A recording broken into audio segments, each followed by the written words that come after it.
മുഖ്യമന്ത്രിയുടെ ദുരിതാശ്വാസ നിധി ദുർവിനിയോഗം ചെയ്തെന്ന ഹർജിയിലെ വിധി വരാൻ വൈകുന്നതിനെതിരെ ഹർജിയിൽ ലോകായുക്തയെ തന്നെ സമീപിക്കാൻ ഹൈക്കോടതി നിർദ്ദേശം. കേസ് ഏപ്രിൽ 1 മാറ്റി. കൂടുതൽ വിവരങ്ങളുമായി ന്യൂസ് ഡെസ്കിൽ നിന്നും ജോൺ ലോറൻസ് ചേരുകയാണ്. ജോൺ ലോറൻസ്, വലിയ ഒരു ആരോപണം തന്നെയായിരുന്നു ഈ ദുരിതാശ്വാസ നിധി തട്ടിപ്പുമായി ബന്ധപ്പെട്ടുണ്ടായിരുന്ന വിഷയങ്ങളെല്ലാം തന്നെ. ആ പ്രളയത്തിന് ശേഷമുണ്ടായ സംഭവങ്ങളെല്ലാം തന്നെ ചൂണ്ടിക്കാണിച്ചുകൊണ്ട് തന്നെയാണ് ഇത്തരത്തിലൊരു സംഭവം ഉണ്ടായത്. ഈ ലോകായുക്തയുടെ ഒരു വിധി വരാനുള്ളൊരു തടസ്സം എന്താണ്? ഒരുപക്ഷെ ഇതിൻ്റെ വിധി വന്നു കഴിഞ്ഞാൽ അത് സർക്കാരിനെ ഏത് രീതിയിലാണ് ബാധിക്കുക? തീർച്ചയായിട്ടും ലോകായുക്ത, അതായത് മുഖ്യമന്ത്രിയുടെ ദുരിതാശ്വാസ നിധി ദുർവിനിയോഗം ചെയ്തു എന്നുള്ള പരാതിയിൽ ലോകായുക്തയുടെ വിധി ആ വിധി ആളുകൾ പ്രതീക്ഷിക്കുന്നു. ആ വിധിക്ക് വലിയ മാനങ്ങളുണ്ട്, ആ വിധി വലിയ പ്രത്യാഘാതങ്ങൾ ഉണ്ടാക്കും എന്നുള്ള ഒരു ധാരണ, അല്ലെങ്കിൽ അങ്ങനെ ഒരു ഊഹം പല രാഷ്ട്രീയ കേന്ദ്രങ്ങളിലെല്ലാം തന്നെ നിലനിൽക്കുന്നുണ്ട്. അതിനിടയിലാണ് ഈ ലോകായുക്ത ഈ മുഖ്യമന്ത്രിയുടെ ദുരിതാശ്വാസ നിധി ദുരുപയോഗം ചെയ്തു എന്നുള്ള തിരുവനന്തപുരം സ്വദേശിയായ RS ശശികുമാറിൻ്റെ ഹർജിയിൽ ദീർഘകാലം നീണ്ട ഒരു വർഷത്തോളം നീണ്ട വാദം കേട്ടതിന് ശേഷം ഇത് വിധി പറയാൻ മാറ്റിയിരിക്കുകയാണ്. ഏതാണ്ട് ഒരു വർഷം മുമ്പാണ് ഈ കോടതി, ലോകായുക്ത കോടതി, ജസ്റ്റിസ് സിറിയക് ജോസഫും ജസ്റ്റിസ് ഹാറൂൺ റഷീദും അടങ്ങുന്ന ലോകായുക്ത ബെഞ്ച് ഈ കേസിൽ വിധി പറയാൻ മാറ്റിയത്. അതായത് കൃത്യമായ ദിനം പറഞ്ഞാൽ 2022 മാർച്ച് 18 ലോകായുക്ത ഈ കേസിൽ വാദം പൂർത്തിയായി വിധി പറയാനായി മാറ്റിയത്. അതിനുശേഷം ചില രാഷ്ട്രീയ അതിനുശേഷം ഈ വിധിയുടെ പ്രത്യാഘാതങ്ങളെക്കുറിച്ചുള്ള ചില ധാരണകളോ അല്ലെങ്കിൽ മുൻവിധികളുടെ അടിസ്ഥാനത്തിൽ കേരള രാഷ്ട്രീയത്തിൽ വലിയൊരു നടപടികൾ ഉണ്ടായിട്ടുണ്ട്. അതായത് ഈ ലോകായുക്ത നിയമത്തിലെ 14ാമത്തെ വകുപ്പ് സംസ്ഥാന സർക്കാർ ഭേദഗതി ചെയ്തു. ഈ ലോകായുക്ത നിലയിൽ വന്നിരിക്കുന്ന സംസ്ഥാന സർക്കാർ കൊണ്ടുവന്ന ഒരു നിയമത്തിൻ്റെ അടിസ്ഥാനത്തിലാണ്. അതുകൊണ്ട് തന്നെ സംസ്ഥാന സർക്കാരിന് ലോകായുക്ത നിയമത്തിൽ ഭേദഗതി വരുത്താനുള്ള അധികാരമുണ്ട്. ലോകായുക്ത നിയമത്തിലെ 14ാമത്തെ വകുപ്പ് പ്രകാരം ലോകായുക്തയുടെ ഉത്തരവ് നടപ്പാക്കി ഗവർണറെ അറിയിക്കണം എന്നുള്ളൊരു ബാധ്യത സംസ്ഥാന സർക്കാരിൻ്റെ ചുമതലക്കാരനായ സംസ്ഥാന സർക്കാരിന് എക്സിക്യൂട്ടീവിന് നേതൃത്വം നൽകുന്ന മുഖ്യമന്ത്രിക്കുണ്ട്. അങ്ങനെ ആ നിയമം പാലിക്കാൻ ബാധ്യസ്ഥനാണ് മുഖ്യമന്ത്രി. അങ്ങനെ പാലിച്ചതിൻ്റെ അടിസ്ഥാനത്തിലാണ് അഴിമതി ആരോപണം നേരിട്ട മന്ത്രി KT ജലീൽ രാജിവെച്ചത്.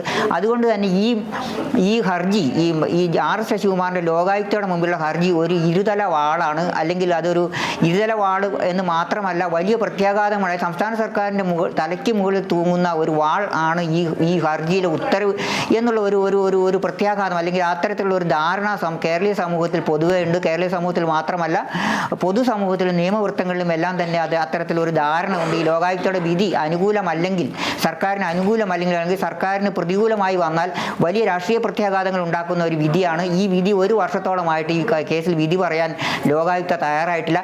അതുകൊണ്ട് തന്നെ ഈ കേസിൽ ഉടൻ തന്നെ വിധി പ്രഖ്യാപിക്കണമെന്ന് ആവശ്യപ്പെട്ടു ഹർജിക്കാരൻ RS ശശികുമാറിന് ഹൈക്കോടതിയെ സമീപിച്ച് ഹൈക്കോടതി ഈ കേസ് ചീഫ് ജസ്റ്റിസ് അധ്യക്ഷനായ ബെഞ്ചാണ് ഈ കേസ് പരിഗണിച്ച് കോടതി കൂടുതൽ വാദമുഖങ്ങളിലേക്കൊന്നും കടന്നില്ല. ലോകായുക്തയെ തന്നെ സമീപിക്കാൻ ഹർജിക്കാരനോട് പറഞ്ഞിരിക്കുകയാണ്. അതായത് ഏത് ഫോറമാണോ ഈ കേസിൽ വിധി പ്രഖ്യാപിക്കാൻ മാറ്റിവെച്ചിരിക്കുന്നത് ആ ബെഞ്ചിനെ തന്നെ ആ ഫോറത്തെ തന്നെ സമീപിച്ച് തൻ്റെ അഭ്യർത്ഥന റിക്വസ്റ്റ് അവിടെ അഭ്യർത്ഥിക്കാനാണ് കോടതി പറഞ്ഞിരിക്കുന്നത്. ചീഫ് ജസ്റ്റിസ് ഹർജിക്കാരനോട് പറഞ്ഞിരിക്കുന്നത് അവിടെ ഹർജി നൽകാൻ പറഞ്ഞിരിക്കുന്നു. വിധിന്യായം വൈകുന്നു, ഇത് നിയമവിരുദ്ധമാണ്, അല്ലെങ്കിൽ സുപ്രീം കോടതിയുടെ ഒരു നിരീക്ഷണമുണ്ട്, 6 മാസത്തിനുള്ളിൽ വിധി പ്രഖ്യാപിക്കണം ഏത് കേസിലായാലും എന്നൊരു നിരീക്ഷണമുണ്ട്. അതിൻ്റെ എല്ലാം തന്നെ ലംഘനമാണെന്നാണ് ഹർജിക്കാരൻ പറയുന്നത്. അങ്ങനെയെങ്കിൽ അത് ഹർജിക്കാരനോട് തന്നെ ലോകായുക്തയിൽ ഈ ആവശ്യം ഉന്നയിക്കാനാണ് ഇപ്പോൾ ചീഫ് ജസ്റ്റിസ് അധ്യക്ഷനായ ബെഞ്ച് പറഞ്ഞിരിക്കുന്നത്. അതൊരു ഉത്തരവല്ല ചീഫ് ജസ്റ്റിസ് പറഞ്ഞിരിക്കുന്നത്. ചീഫ് ജസ്റ്റിസ് വാക്കാൽ പറഞ്ഞിരിക്കുന്നു, നിങ്ങൾ അവിടെ പോയി അവിടെ തന്നെ സമീപിക്കുക. ഇതിൽ ഹർജിക്കാരുടെ ഭാഗത്തുനിന്ന് ഒരു ചെറിയൊരു പിഴവ് അല്ലെങ്കിൽ ഒരു തിടുക്കം ഉണ്ടായിരുന്നു വേണം അനുമാനിക്കാൻ. അതായത് ഇത്തരത്തിൽ ഏത് ഫോറമാണോ ഈ കേസിൽ, ജുഡീഷ്യറിയിൽ ഏത് ഫോറമാണ് ഈ കേസിൽ വിധി പറയാൻ, ആ ഫോറത്തിൽ തന്നെ ആദ്യം സമീപിക്കുക എന്നുള്ളതാണ് അതിൻ്റെ ഒരു നടപടിക്രമം. കാരണം കോടതികളുടെ ഭരണ സംവിധാനത്തിൻ്റെ ഒരു നടപടിക്രമങ്ങളും കൂടിയാണ്. അതും കൂടിയാണ് ചീഫ് ജസ്റ്റിസ് ചൂണ്ടിക്കാണിച്ചത് എന്ന് വേണം നമ്മൾ കരുതാൻ. ചീഫ് ജസ്റ്റിസ് എന്തായാലും ഇപ്പോൾ പറഞ്ഞിരിക്കുന്നത്, വാക്കാൽ പരാമർശിച്ചിരിക്കുകയാണ്, നിങ്ങൾ അവിടെ തന്നെയല്ലേ സമീപിക്കേണ്ടത് എന്ന് ചോദിച്ചിരിക്കുന്നു. അങ്ങനെയാണ് നിങ്ങൾ അവിടെ തന്നെ സമീപിക്കുക എന്ന് കോടതി പറഞ്ഞിരിക്കുന്നു. അപ്പോൾ ഹർജിക്കാരൻ അതിന് സാവകാശം തേടിയിട്ടുണ്ട്. എന്തായാലും കേസ് ഈ മാസം ഏപ്രിൽ 1 കേസ് മാറ്റിയിട്ടുണ്ട്. ഈ കേസിന് ആധാരമായിട്ടുള്ള, അല്ലെങ്കിൽ ഈ ദുർവിനിയോഗത്തിന് ആധാരമായി ഹർജിക്കാരൻ ചൂണ്ടിക്കാണിച്ചിട്ടുള്ള ചില കാരണങ്ങൾ ഇതാണ്. സാധാരണ മുഖ്യമന്ത്രി ദുരിതാശ്വാസ നിധിയിൽ സാധാരണക്കാർക്കാണ് പണം അനുവദിക്കുന്നത്. അതിന് ചില മാനദണ്ഡങ്ങളുണ്ട്. ആ മാനദണ്ഡങ്ങളുടെ അടിസ്ഥാനത്തിൽ പലതരത്തിലുള്ള ശുപാർശകളാണ് MLA മാർ, ജനപ്രതിനിധികൾ ഇതൊക്കെ തന്നെ പറഞ്ഞാൽ മുഖ്യമന്ത്രി ദുരിതാശ്വാസത്തിൽ നിന്ന് പണം അനുവദിക്കണമെന്ന് ആളുകൾക്ക് അപേക്ഷ നൽകുന്ന ആളുകൾക്ക് ശുപാർശ നൽകാറുണ്ട്. അങ്ങനെ മുഖ്യമന്ത്രിയുടെ ഫണ്ടിൽ നിന്ന് മുഖ്യമന്ത്രി ദുരിതാശ്വാസത്തിൽ നിന്ന് പണം അനുവദിക്കുന്നുണ്ട്. ഇത് പുതിയ കാര്യമല്ല, നിരന്തരം അനുവദിച്ചുകൊണ്ടിരിക്കുന്ന ഒരു കാര്യമാണ്. അത് കളക്ടർ ഉൾപ്പെടെയുള്ള ബന്ധപ്പെട്ട തഹസീൽദാർ ഉൾപ്പെടെയുള്ള ആളുകൾ വെരിഫൈ ചെയ്തിട്ടായിരിക്കും ഇതിന് പണം അനുവദിക്കുക. ഇത്തരത്തിലുള്ള ആരോപണങ്ങൾ ഉണ്ടാവാറില്ല. മുൻപൊന്നും അത്ര വലിയ ആരോപണങ്ങളൊന്നും ഉണ്ടായിട്ടില്ല. ഏതായാലും ഇപ്പോൾ അനർഹർ മുഖ്യമന്ത്രിയുടെ ദുരിതാശ്വാസത്തിൽ നിന്ന് പണം കൈപ്പറ്റുന്നു എന്നുള്ള ഒരു ആരോപണം കുറച്ചു കാലമായിട്ടുണ്ട്. അതിനെ സ്വാധീനിക്കുന്ന ഒരു ആക്ഷേപമാണ് ഈ ആർ എസ് ശശികുമാറിൻ്റെ ഹർജിയിൽ വന്നിട്ടുള്ളത്. ആർ എസ് ശശികുമാർ ചൂണ്ടിക്കാണിച്ചിരിക്കുന്ന 3 കാരണങ്ങളാണ്.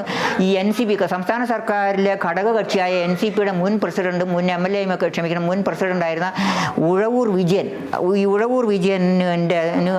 വിജയൻ്റെ കുടുംബത്തിന്, അദ്ദേഹം ഇടക്കാലത്ത് മരിച്ചിരുന്നു, അദ്ദേഹത്തിൻ്റെ കുടുംബത്തിന് ദുരിതാശ്വാസ നിധിയിൽ നിന്ന് 25 ലക്ഷം രൂപ അനുവദിച്ചിട്ടുണ്ട്. മാത്രമല്ല CPIന്റെ ചെങ്ങന്നൂർ മുൻ MLA ആയിരുന്ന KK രാമചന്ദ്രൻ നായർ, അദ്ദേഹത്തിൻ്റെ കാർ വായ്പ അടയ്ക്കാനും ബാങ്കിലെ സ്വർണ്ണപ്പണയം വീട്ടാനും അതിനെടുത്ത് ബാങ്കിൽ നിന്ന് സ്വർണ്ണം പണയം വെച്ച് പണം എടുത്തിരുന്നു. ഈ 2 വായ്പകളും തിരിച്ചടയ്ക്കുന്നതിന് വേണ്ടി 8.5 ലക്ഷം രൂപ അനുവദിച്ചു. മാത്രമല്ല മുൻ CPIന്റെ മുൻ സംസ്ഥാന സെക്രട്ടറിയായിരുന്ന കോടിയേരി ബാലകൃഷ്ണൻ, അദ്ദേഹത്തിന് അകമ്പടി പോയ വാഹനത്തിലുണ്ടായിരുന്ന പോലീസുകാരന്, അല്ലെങ്കിൽ അദ്ദേഹത്തിൻ്റെ അകമ്പടി വാഹനത്തിനൊപ്പം പോയ പോലീസുകാരന് അപകടത്തിൽ പരിക്കേറ്റിരുന്നു. ആ പോലീസുകാരൻ്റെ കുടുംബത്തിന് ഒരു 20 ലക്ഷം രൂപയും മുഖ്യമന്ത്രി ദുരിതാശ്വാസ നിധിയിൽ നിന്ന് അനുവദിച്ചു. ഇത് മന്ത്രിസഭാ തീരുമാനമാണ് ഈ പണം അനുവദിക്കാനുണ്ടായ കാരണം ഇത് മന്ത്രിസഭയ്ക്ക് പുറത്തുനിന്ന് വന്ന ഒരു ശുപാർശയുടെ അടിസ്ഥാനത്തിലാണ് ഈ തീരുമാനം എടുത്തിരിക്കുന്നത്.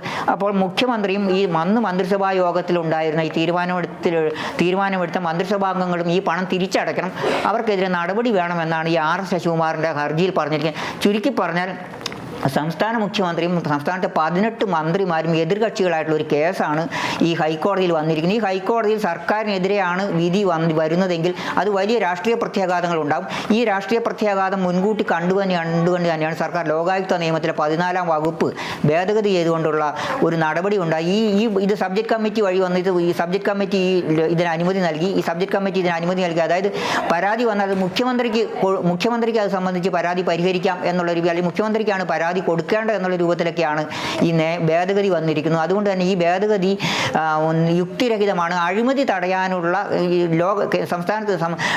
ഇന്ത്യയിൽ പല സംസ്ഥാനങ്ങളും ലോകായുക്ത നിയമം പാസ്സാക്കിയിട്ടുണ്ട്. അഴിമതിക്കെതിരെ ശക്തമായ ഒരു പല്ലും നാക്കും അഴിമതിക്കെതിരെ ശക്തമായ ഒരു കവചം എന്നുള്ള നിലയിലാണ് ഈ ലോകായുക്ത നിയമം സംസ്ഥാനങ്ങളിലുള്ളത്. ഇതിൻ്റെ ചുവട് പിടിച്ചാണ് ലോക്പാൽ നിയമം വന്നിട്ടുള്ളത്. കേരള ലോകായുക്ത നിയമം മറ്റ് സംസ്ഥാനങ്ങളിൽ നിന്ന് കുറച്ചുകൂടി വ്യത്യസ്തമാണ്. കർശനമായ വ്യവസ്ഥകളാണ്. അഴിമതിക്കാർക്ക് ഒരു തരത്തിലും രക്ഷപ്പെടാൻ ദുരിതാശ്വാസ നിധി ദുർവിനിയോഗം സംബന്ധിച്ചുള്ള പരാതി അത് പരിഹരിക്കുന്നതിനായി അതിന് ഉത്തരവിനായി ലോകായുക്തത്തിനെ സമീപിക്കാനാണ് ഹൈക്കോടതി നിർദ്ദേശം നൽകിയിരിക്കുന്നത്. മുഖ്യമന്ത്രിയും മന്ത്രിസഭയും ഉൾപ്പെടെ പ്രതിസ്ഥാനത്ത് വരുന്ന ഒരു കേസായതുകൊണ്ട് തന്നെയാണ് അതിനെ വലിയ പ്രാധാന്യത്തോടു കൂടി തന്നെ കാണുന്നത്. വിവരങ്ങൾ നൽകിയായിരുന്നു ജോൺ ലോറൻസ്.